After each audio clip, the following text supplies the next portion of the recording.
Durante la cena, Matías me interrogó sobre mi trabajo.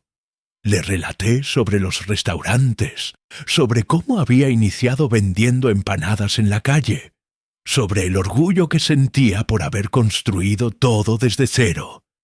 Pero cada cosa que yo expresaba parecía alejarlo más. ¡Qué interesante!, me respondía con esa sonrisa falsa que utilizan las personas educadas cuando desean ser corteses, pero están incómodas. Debe ser muy demandante trabajar en el rubro gastronómico. Después de esa cena, las visitas de Carolina se espaciaron. Anteriormente venía todos los domingos a almorzar. Ahora venía una vez por mes. Antes me llamaba todos los días para contarme de su trabajo. Ahora me llamaba solamente cuando necesitaba algo. Y cuando se comprometió con Matías hace un año, ni siquiera vino a contármelo personalmente. Me enteré por una fotografía que publicó en sus redes sociales. Una fotografía donde exhibía un anillo carísimo en un restaurante elegante donde yo nunca había estado. La llamé esa misma noche. «Felicitaciones, mi amor», le expresé.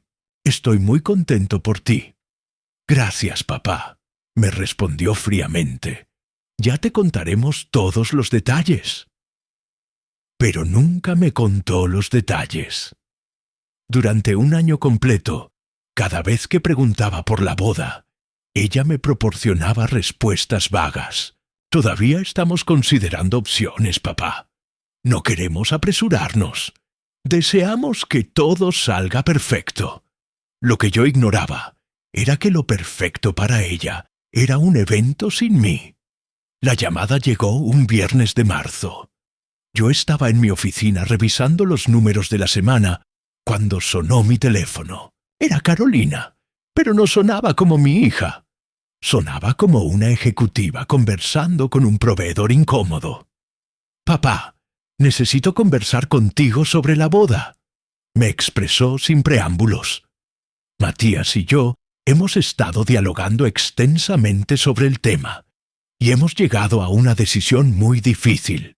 Consideramos que es mejor que tú no asistas a la ceremonia. Al principio pensé que había escuchado incorrectamente. «¿Cómo que no asista a la ceremonia?», le pregunté. «Es tu boda, Carolina. Soy tu padre». «Lo sé, papá. Y créeme que no. Es nada personal, pero la familia de Matías es muy tradicional, muy conservadora. Estarán presentes el embajador de Francia, el ministro de Agricultura, gente muy importante del mundo empresarial. ¿Y tú? Bueno, tú tienes una forma de ser muy particular». «¿Qué forma de ser?», pregunté, aunque ya sabía hacia dónde se dirigía la conversación. «Papá, tú eres un hombre trabajador y honesto, pero no posees la educación formal que se espera en este tipo de eventos. No sabes de qué conversar con esa gente. No conoces las reglas de etiqueta. No comprendes las diferencias sociales. Sería incómodo para todos excepto para ti», le expresé. Pero ella continuó como si no me hubiera escuchado. «Además», prosiguió, «tú siempre relatas la historia de las empanadas y cómo comenzaste desde abajo. A la familia de Matías no les agrada ese tipo de ostentación de la pobreza pasada. Prefieren mantener un perfil más discreto. Ostentación de la pobreza». Mi propia hija había utilizado esas palabras para describir la historia de cómo había construido todo lo que ella había disfrutado durante toda su vida. «¿Y la cena posterior?», pregunté todavía esperando que me incluyera en alguna parte de la celebración. «Tampoco, papá. Será en el club campestre exclusivo. Es un evento muy selectivo, solamente para socios y sus invitados directos.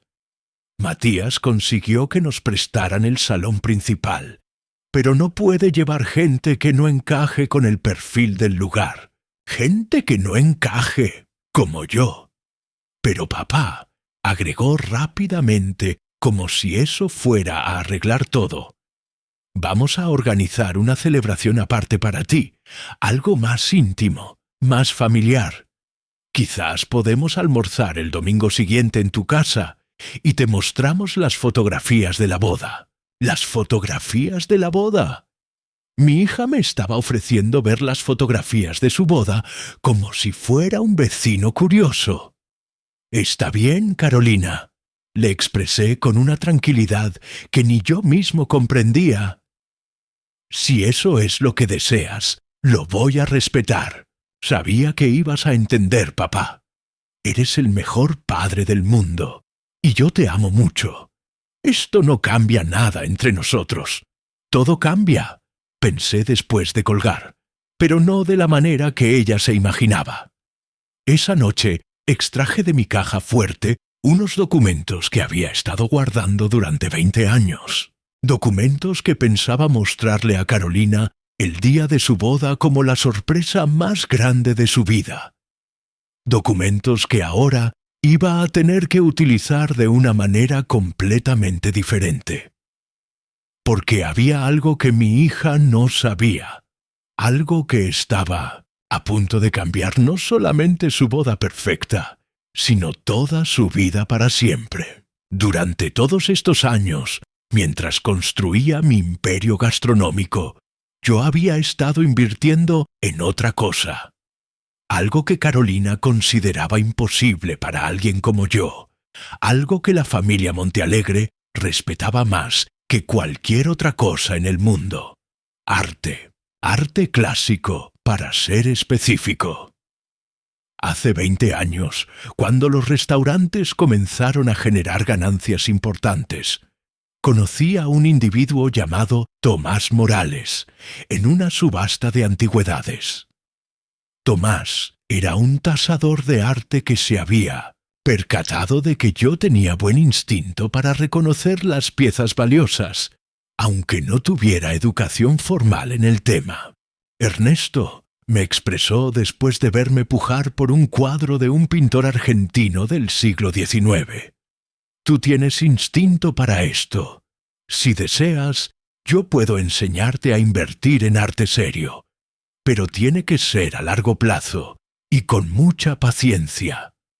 Durante 2 décadas, cada peso extra que generaban los restaurantes lo invertí en arte. No cualquier arte, arte importante. Obras de Berni, de Soldi, de Quinquela Martín, de artistas europeos que habían transitado por Argentina en los años 20 y 30. Piezas que adquiría cuando nadie las deseaba y que guardaba en una bodega especial climatizada, esperando el momento perfecto. Tomás me había expresado que la clave del arte como inversión era la paciencia. Compra lo que te guste, pero compra pensando en 20 años. Algún día esas obras valdrán fortunas. Y tenía razón. La colección que había armado durante 20 años ahora valía más que toda mi cadena de restaurantes. Mucho más. El plan original era obsequiarle toda la colección a Carolina el día de su boda. Había planeado que Tomás viniera con los documentos y las tasaciones oficiales para mostrarle que su padre no era solamente el vendedor de empanadas del barrio, sino también uno de los coleccionistas de arte más importantes del país. Pero ahora todo había cambiado. Si mi hija creía que yo era una vergüenza para su nueva familia, si creía que no tenía la educación ni la clase para estar en su boda, si creía que la historia de mi pobreza era una ostentación molesta, entonces era tiempo de mostrarle exactamente quién era su padre, y lo iba a realizar de la manera más espectacular posible. Al día siguiente llamé a Tomás. «Tomás, soy Ernesto. Necesito que prepares toda la documentación de mi colección. Quiero que tases cada pieza con valores actualizados y que me consigas contactos en las casas de subastas más importantes del mundo. ¿Estás pensando en vender, Ernesto?, me preguntó sorprendido. Tu colección es espectacular. No creo que sea el momento indicado para desprenderte de ella. No la voy a vender, Tomás. La voy a donar toda. Pero antes quiero que mi hija sepa exactamente lo que está perdiendo.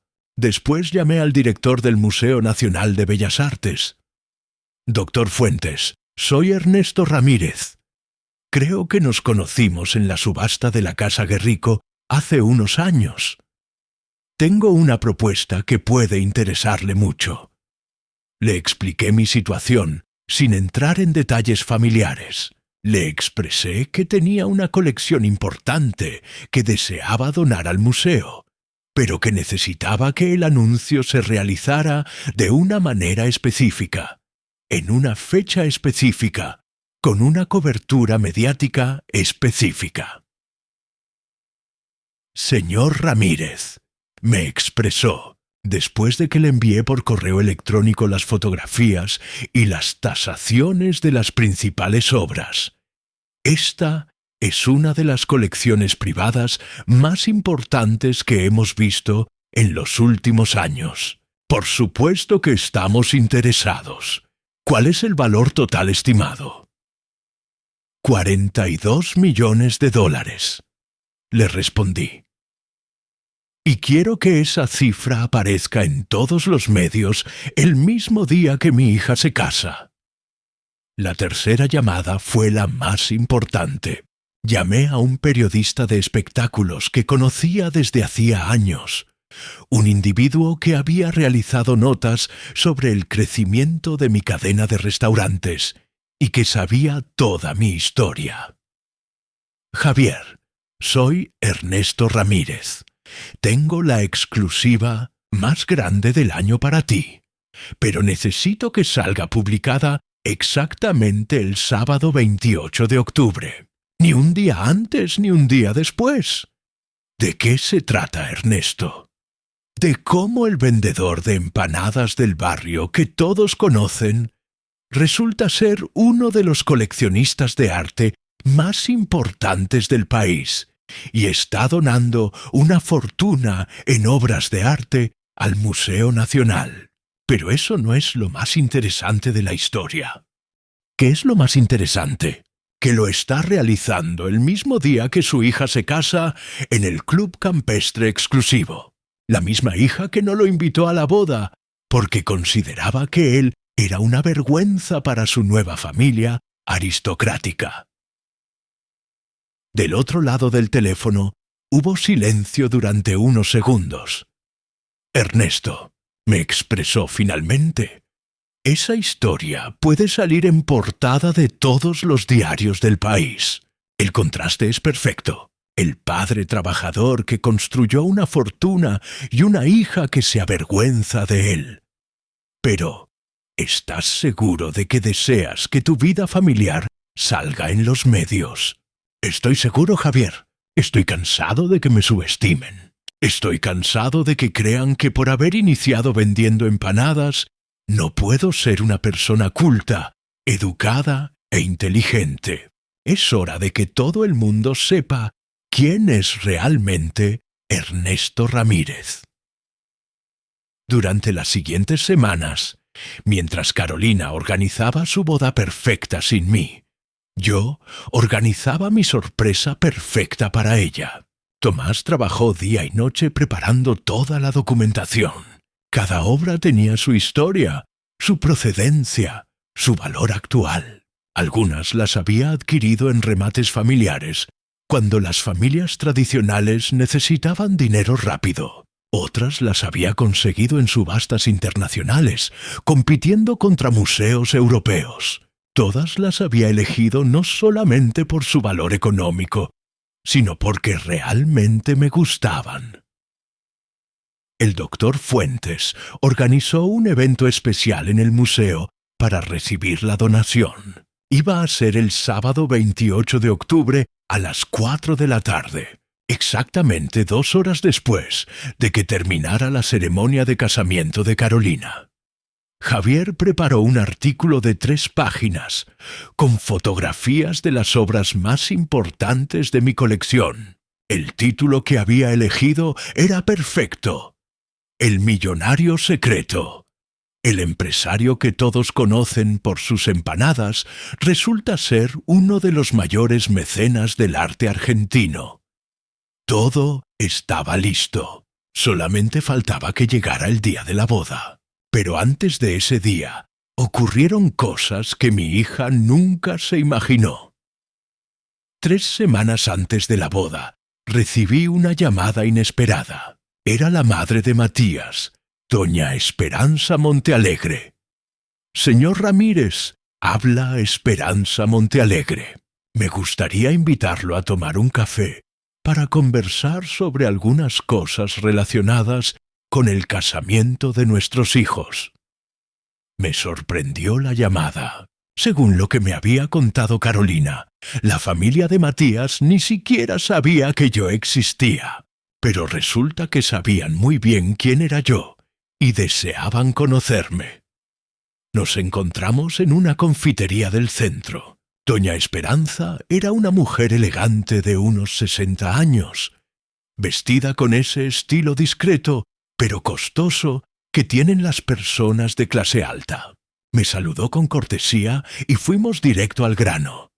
Señor Ramírez, me expresó después de pedir el café, quiero pedirle disculpas por la situación de la boda. Matías me contó que Carolina había decidido que usted no asistiera, y quiero que sepa que nosotros no estamos de acuerdo con esa decisión.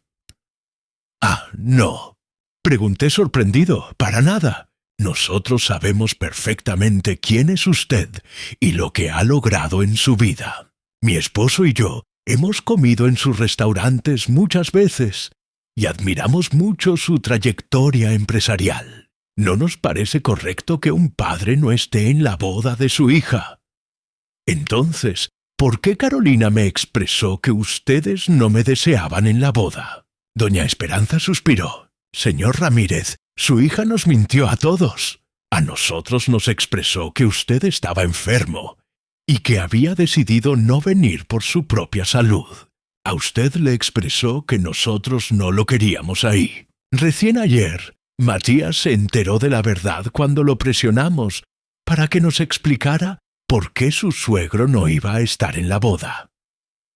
Me quedé helado. Carolina había mentido. No solamente me había desinvitado de su boda, sino que había inventado excusas diferentes para cada parte de la familia. Señor Ramírez, continuó doña Esperanza, nosotros deseamos que usted venga a la boda. Es más, si usted acepta, mi esposo le solicitará que sea el padrino de Matías. Su padrino original no puede venir desde Europa, y pensamos que sería un honor que el padre de la novia ocupara ese lugar. No sabía qué responder. Durante 5 minutos no expresé nada. Lo voy a considerar, doña Esperanza. Le agradezco mucho la invitación y le agradezco mucho que me haya contado la verdad. Pero comprenderá que necesito procesar todo esto. Por supuesto. Aquí tiene mi teléfono. Si decide venir, nosotros nos encargamos de avisarle a Carolina. Y si decide no venir, también lo vamos a entender. Esa noche no pude dormir. Por primera vez en semanas tenía la posibilidad de estar en la boda de mi hija. Pero también por primera vez entendía realmente la profundidad de lo que había ocurrido. Carolina no solamente se avergonzaba de mí. Me había mentido descaradamente para mantenerme alejado de su día más importante. Decidí no cambiar mis planes. La sorpresa que había preparado era demasiado importante para cancelarla ahora. El sábado 28 de octubre me levanté a las 6 de la mañana, no porque estuviera nervioso, sino porque tenía muchas cosas que realizar antes de las 4 de la tarde. Primero fui al museo para supervisar que todo estuviera listo para el evento. Las obras más importantes de mi colección ya estaban colgadas en una sala especial que habían preparado para la ocasión. 23 cuadros, 8 esculturas y 5 piezas de arte precolombino que había conseguido en remates privados. El doctor Fuentes me recibió con una sonrisa enorme. Señor Ramírez, la sala quedó espectacular. Ya comenzaron a llegar los periodistas y tenemos confirmados a varios ministros para el evento de la tarde. Perfecto. Y la transmisión en vivo. Todo listo. A las 4 en punto. Vamos a estar en directo en 3 canales de televisión. Y la noticia saldrá simultáneamente en todos los portales de Internet. Mientras mi hija se estaba casando, en el club campestre, rodeada de la élite porteña, yo estaba en el Museo Nacional de Bellas Artes, a punto de convertirme en noticia nacional. A las 2 de la tarde, exactamente cuando comenzaba la ceremonia de Carolina, yo estaba en mi casa vistiéndome para el evento más importante de mi vida. Me puse el traje más elegante que tenía, una corbata que había adquirido especialmente para la ocasión y los gemelos que me había obsequiado Elena antes de morir. A las 3:30 llegué al museo. Ya había más de 200 personas esperando. Periodistas, funcionarios del gobierno, coleccionistas, artistas, gente del mundo cultural que yo ni sabía que existía. A las 4 en punto exactas, el doctor Fuentes comenzó la presentación. Damas y caballeros, hoy es un día histórico para el arte argentino.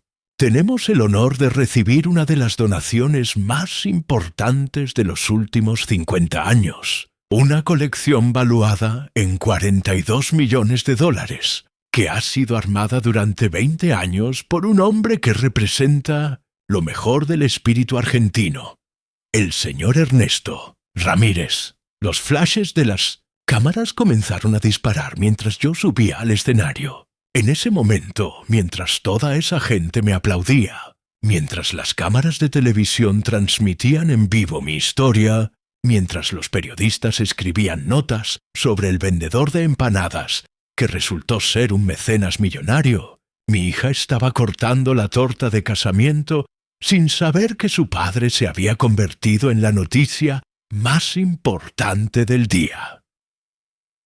Señor Ramírez, me preguntó el primer periodista, ¿cómo se siente al realizar esta donación tan importante? Me siento orgulloso, respondí mirando directamente a la cámara.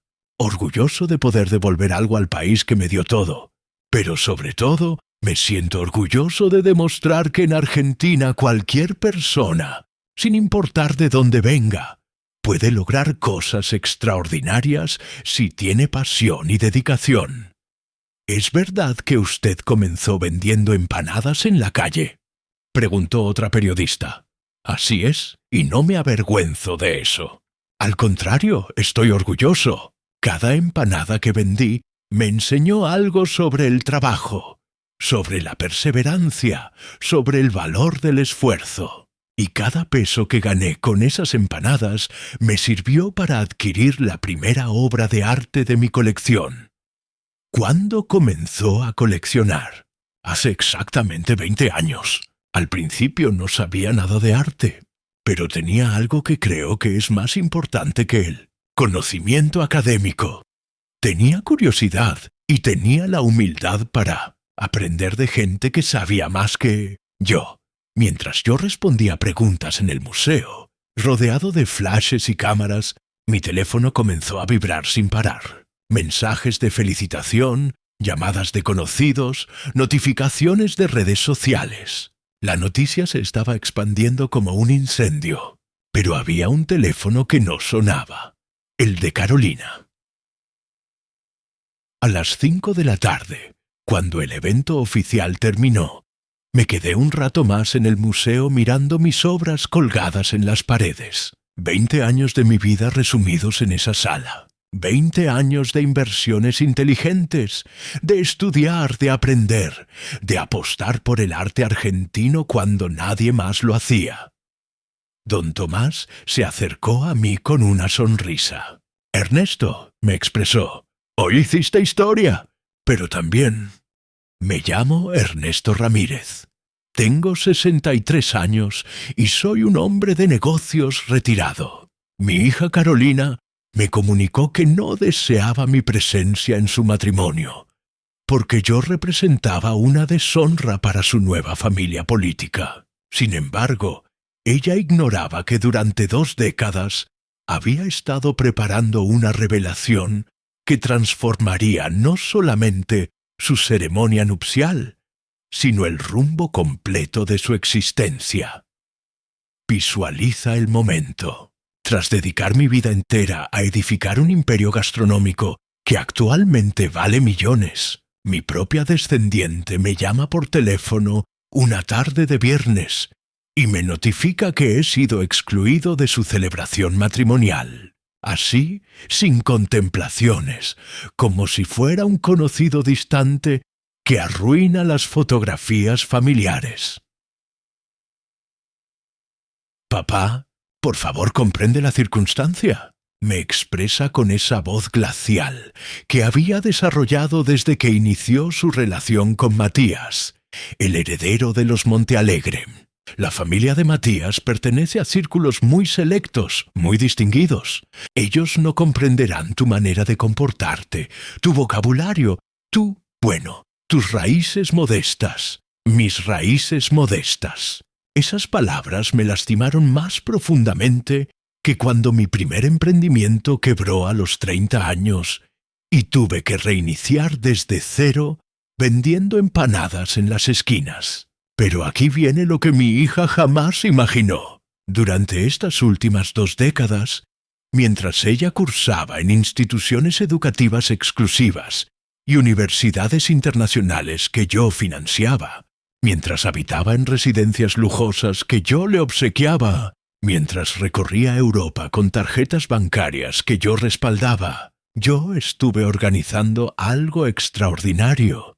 Algo que iba a constituir mi obsequio nupcial para ella, pero que ahora se había transformado en algo completamente distinto. Esa noche, contemplando las fotografías de cuando Carolina era pequeña y me acompañaba a elaborar las empanadas en la cocina de nuestro primer establecimiento, tomé una determinación que modificaría todo. No permanecería callado. No aceptaría que mi propia descendiente me considerara como una mancha en su historia impecable. Y principalmente, no permitiría que se desposara sin conocer exactamente quién era su padre y lo que había sacrificado por ella. Al día siguiente, realicé unas llamadas telefónicas que mi hija nunca pensó que podría ejecutar. Llamadas que convertirían su boda perfecta en algo que nadie, absolutamente nadie, olvidaría jamás. Porque una cosa es que te menosprecien por desconocimiento, y otra completamente diferente es que lo realicen después de haberse beneficiado de tu generosidad durante décadas. Y Carolina estaba a punto de descubrir la diferencia de la forma más impactante posible. Necesito que comprendas bien quién soy verdaderamente antes de emitir cualquier juicio sobre mis acciones. Arribé a la capital hace 40 años, desde una aldea pequeña de Tucumán, donde la indigencia era tan devastadora que ocasionalmente transcurríamos jornadas completas alimentándonos únicamente de pan y té negro.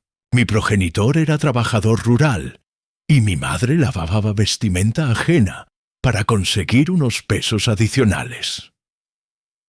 Cuando cumplí 25 años con mi esposa embarazada de Carolina, resolví que mi hija no experimentaría las carencias que yo padecí. Me trasladé a la metrópoli con 500 pesos en el bolsillo, una maleta de cartón y un sueño que parecía inalcanzable. Deseaba poseer mi propio negocio gastronómico. Sabía cocinar porque mi abuela me había transmitido todas sus recetas desde la infancia. Pero entre saber cocinar y poseer un restaurante, existe un abismo que solamente se atraviesa con esfuerzo. Muchísimo esfuerzo. Los primeros 5 años constituyeron un calvario. Trabajaba 18 horas diarias en una fábrica de conservas durante la semana. Y los fines de semana comercializaba empanadas que preparaba en mi hogar. Mi esposa Elena, que descanse en paz, trabajaba como empleada doméstica mientras cuidaba a Carolina, que era apenas una bebé. Cada peso que obteníamos tenía un destino específico. Primero, el alquiler del cuarto donde residíamos en el barrio antiguo. Después los pañales y la leche para Carolina. Y lo que sobraba, si quedaba algo, lo guardaba en una lata de galletas que ocultaba debajo del colchón. Ese era mi fondo para el restaurante que algún día iba a poseer. Carolina creció presenciando todo ese sacrificio. Cuando tenía 6 años me ayudaba a preparar empanadas los sábados. «Papá, ¿cuándo tendremos nuestro restaurante?», Is me cuestionaba mientras amasaba con sus manitas diminutas. «Pronto, mi tesoro», le contestaba. «Cuando seas mayor, serás la propietaria de la cadena de restaurantes más importante del país». Y no era una promesa vacía. Cada empanada que comercializaba, cada peso que economizaba, cada sacrificio que realizaba, tenía un único objetivo: construir un futuro para mi hija. Un futuro donde ella nunca tuviera que padecer hambre, nunca tuviera que experimentar la humillación de la pobreza, nunca tuviera que depender de nadie. Cuando Carolina cumplió 8 años, finalmente logré arrendar un local diminuto en el vecindario, 20 metros cuadrados que despedían olor a humedad, con una cocina que apenas funcionaba y sin recursos ni para las mesas, pero era mío. Era el primer escalón hacia el sueño que había albergado durante años. El día de la inauguración, Carolina cortó la cinta. La fotografía de ese momento todavía la conservo enmarcada en mi despacho. Una niña de 8 años con un vestido que Elena le había confeccionado especialmente para la ocasión, sosteniendo unas tijeras enormes mientras cortaba un pedazo de papel crepé carmesí que habíamos colgado en la entrada.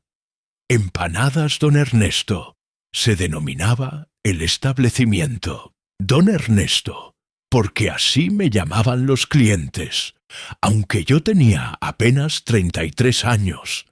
Pero el respeto se conquista con labor honesta y comida excelente, no con apellidos distinguidos. Los primeros meses fueron arduos. Había días que vendía 10 empanadas y otros que no vendía ninguna. Pero gradualmente, de boca en boca, la gente comenzó a conocer el lugar. Mis empanadas eran diferentes. Poseían el sabor de las recetas de mi abuela. Esas recetas que se transmiten de generación en generación y que no se pueden aprender en ninguna escuela culinaria. Elena trabajaba conmigo en el local. Ella atendía las mesas y yo cocinaba. Carolina venía después del colegio y hacía sus deberes en una mesita del fondo mientras nosotros trabajábamos. Era nuestra familia, era nuestro universo, era nuestro futuro construyéndose empanada por empanada. Cuando Carolina cumplió 12 años, ya poseíamos 3 locales. Cuando cumplió 15, eran 8. Para cuando se graduó de la secundaria, la cadena Empanadas Don Ernesto tenía 23 sucursales en toda la zona metropolitana. Y yo era oficialmente un empresario exitoso. Pero el éxito trajo transformaciones que yo no había anticipado. Carolina, que anteriormente me asistía en la cocina con orgullo, comenzó a experimentar vergüenza de que su padre fuera el vendedor de empanadas del barrio. Cuando sus compañeras del colegio privado al que la había enviado preguntaban a qué se dedicaba su papá, ella respondía que yo era empresario gastronómico. Nunca mencionaba que vendía empanadas. A los 18 años, cuando ingresó a estudiar Administración de Empresas en una universidad privada costosísima que yo pagaba sin rechistar, Carolina me solicitó que no fuera a buscarla en mi camioneta de trabajo. «Papá, me avergüenza que mis amistades vean que el vehículo huele a comida», me expresó. Yo comprendí. Pensé que era natural que una joven deseara encajar con sus pares, que quisiera sentirse parte de un mundo al que yo la había llevado, pero en el que yo no encajaba completamente. Adquirí un automóvil elegante, exclusivamente para transportarla. Nunca más fui en la camioneta. Cuando se recibió, le obsequié un departamento en el barrio elegante. Cuando cumplió 25, le regalé un automóvil importado. Cuando decidió realizar una maestría en España, le financié 2 años de estudios y gastos sin cuestionar el precio. Todo lo que ella deseara, todo lo que solicitara, todo lo que necesitara para ser feliz. Pero cuanto más le proporcionaba, más se distanciaba de mí. Cuando retornó de España, hablaba diferente. Había adoptado un acento extraño. Utilizaba palabras que yo no comprendía. Se vestía de una manera que yo no reconocía. Era como si hubiera regresado siendo otra persona. Conoció a Matías en una galería de arte en el barrio residencial. Matías Montealegre, hijo de una familia aristocrática que había forjado su fortuna en el campo durante generaciones. Un muchacho educado, elegante, con esa seguridad que solamente otorga el haber nacido en una cuna de oro. La primera vez que me lo presentó, yo estaba en el jardín de mi casa regando las plantas después de una jornada de trabajo. Tenía puesta mi ropa cotidiana: pantalón de mezclilla, camiseta y zapatillas deportivas. «Papá, te presento a Matías», me expresó Carolina con una sonrisa nerviosa. Matías me saludó con cortesía, pero pude observar en sus ojos esa mirada que conocía bien. La mirada de alguien que te está evaluando, que está calculando tu valor social, que está determinando si vales la pena o no. Y yo aparentemente no valía la pena.